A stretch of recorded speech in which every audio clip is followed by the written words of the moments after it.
Pati ang Metro Manila hindi nakaligtas sa bagyong Uwan. Sa Quezon City, sapu sa video ang pagputok ng kable ng kuryente. Dalawa rin nasugatan matapos bumagsak ang electronic billboard.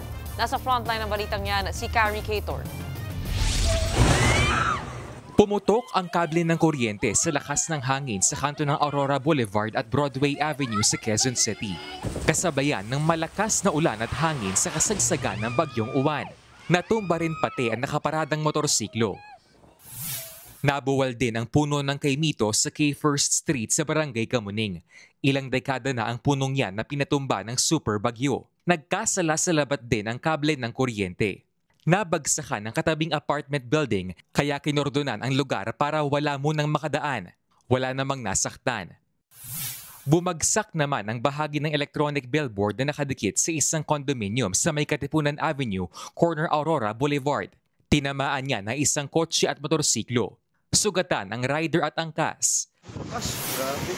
Sa lakas ng ulan at hangin, pinasok ng tubig ang simbahan sa Commonwealth Avenue.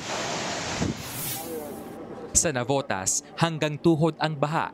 Hihingi po kami ng rescue po kasi yung anak ko po kasi dadialysis ngayon eh. Wala kami masasakyan. Kung may pwedeng available na kahit ihatid lang po sa ano lang po, masama wala ng tubig.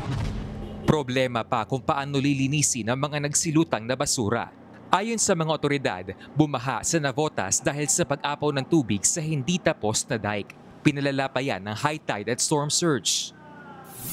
Ininspeksyon kanina ni DPWH Secretary Vince Dizon ang coastal dike sa Navotas.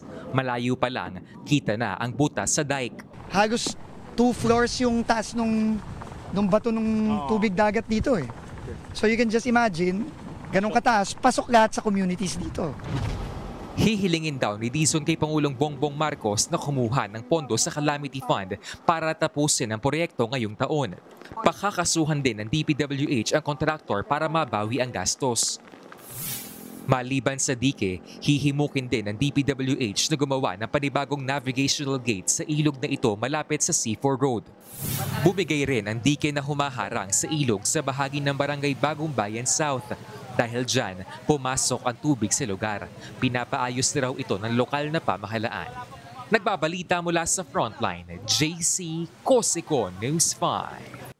Mga kapatid, Mean Los Baños po, huwag magpahuli sa mga balita at impormasyong dapat ninyong malaman. Para sa mas malawak na balitaan at diskusyon, mag-follow at mag-subscribe na sa social media pages ng News 5.